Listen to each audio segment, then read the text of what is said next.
Dr. Barrett, good to be here with you today. Let's talk about some of the constitutional amendments that will be on voters' ballots this November in Texas. Which ones have stood out to you?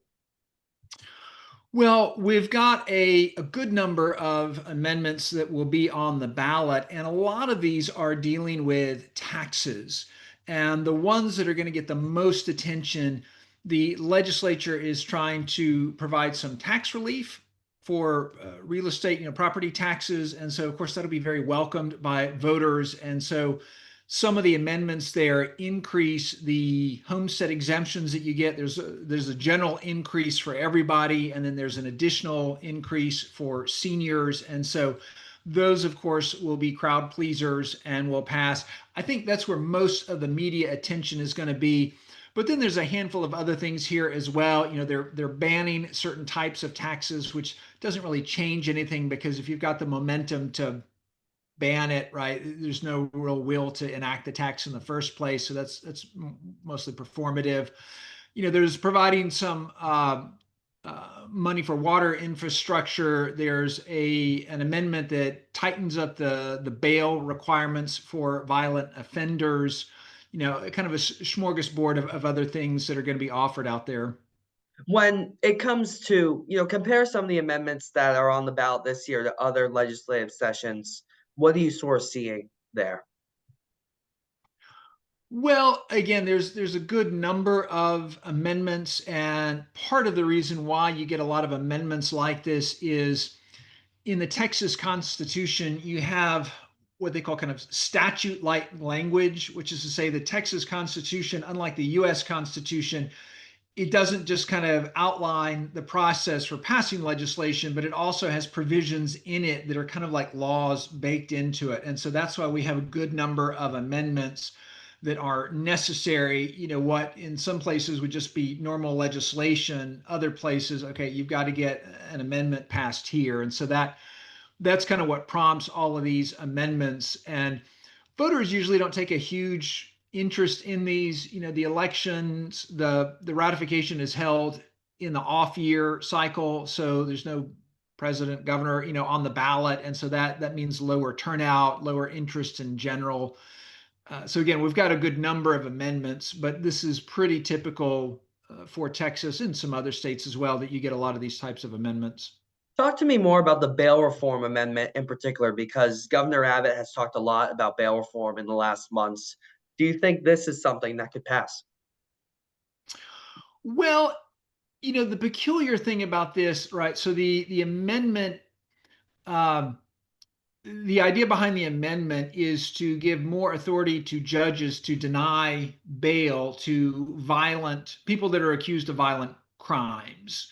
And so the way this process works, you get arrested, and usually within a couple of days you appear before a judge, and the judge determines if you're going to be free on bail, and if so, what's that amount. And what's kind of peculiar about this is there's been a lot of attention of late, not on the violent offenders, but kind of the non-violent offenders. And okay, do we really need to ask them to come up with all of this money? Are they really a threat to anybody? Is there really a chance they're not going to show up? Because a lot of people, if you can't come up with the $10,000 that you need for bail, you kind of sit in jail before trial, and you may sit in jail for months, you may sit in jail for a year, and this is all before the trial. And you may sit there, if you're what they call indigent defense, if you can't afford an attorney, you may sit there for months before you're even able to meet with an attorney.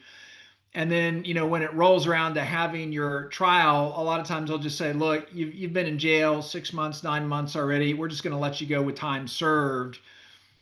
So these cases don't usually go to trial. And so that's where there's been a lot of discussion of late of bail reform. Is okay, what about the little fish here? What about the people that are kind of picked up on little garden variety things? They shoplift something worth $50 or something like that. Do they need to be in jail? There's a big expense on that and all of that. So this is what's kind of unusual about this is it's focusing at the other end of the spectrum, which is, well, are there people that are released on bail that shouldn't be released on bail because they're a threat? And judges already have the ability to deny people bail. This just gives them some more leeway in that. Do you think voters, what do you think will be the sentiment about this come November? Well, in general, get tough on crime measures are popular. There's kind of this funny phenomenon where people tend to assume the accused are guilty. And so if somebody's accused of a violent crime, there's kind of an assumption of, well, there must be good reason why they're accused. They're probably guilty. And so we probably don't want these people out on the street because they could cause other crimes. So I anticipate that it'll pass. It's just a little kind of swimming against the stream, if you will, because again, most of the attention on bail reform has been at the other end of these kind of garden variety, petty crooks, nonviolent stuff, rather than the violent crimes. And talk to me more about some of the homestead exemptions. It's my understanding that that's one of the constitutional amendments as well. What impact would that have on voters? Well, it's going to lower your property taxes. So again, that'll be a crowd pleaser. Texas is a little unusual in that most of the revenue is coming from property taxes, and the property taxes in particular do a lot to fund local government. But what that means is, you get down to the end of the year and you got this big tax bill that you got to pay. And so that's always kind of a sticker shock. We've had a increase in property values, over the past 5 to 10 years, which means those property bills have been going up. Well, it's good for the state in the sense that there's more revenue coming in, but it's bad for the homeowners, and that every whatever, November, they go around and they see, oh, my bill is higher now. And so that's politically unpopular. So what this does is it allows you to increase the exemption, for your primary home. The rate that you pay isn't as high as what you would pay on, a second home or a vacation home or rental property or something like that. So this increases the amount of the exemption. So that'll lower the amount people actually pay. I saw an estimate, it's like, on average maybe about $500, but it'll really just depend on the value of your home. You mentioned that these homestead exemptions are crowd pleasers, if I heard you correctly. These other constitutional amendments that are being proposed, do you feel would you classify them as crowd pleasers as well? Well, I anticipate that most of them will pass. There's nothing here that I think there's really going to be a lot of pushback on. And again, a lot of these are more performative than anything else. So, an amendment that's going to ban a tax that nobody's seriously considering enacting, there's not really anything that's going to change of that one way or another. Or similarly, there's a measure to state that, non-citizens can't vote. Well, non-citizens already can't vote, so that's not going to change anything one way or another. It's just kind of a way to throw something out there that, people that are upset about immigration or feel like, yeah, we need to make sure that, non-citizens aren't voting. I'm sure they'll vote in favor of it, but again, legally, it's not going to have any impact. Do you feel the constitutional amendments could have a greater impact than what was already passed during the legislative session, or not so much? No, not so much, right? We had some very significant legislation this session. The big thing that they've been trying to push through, the governor has been trying to push through at some time, is the voucher program. And so they finally got that across the finish line.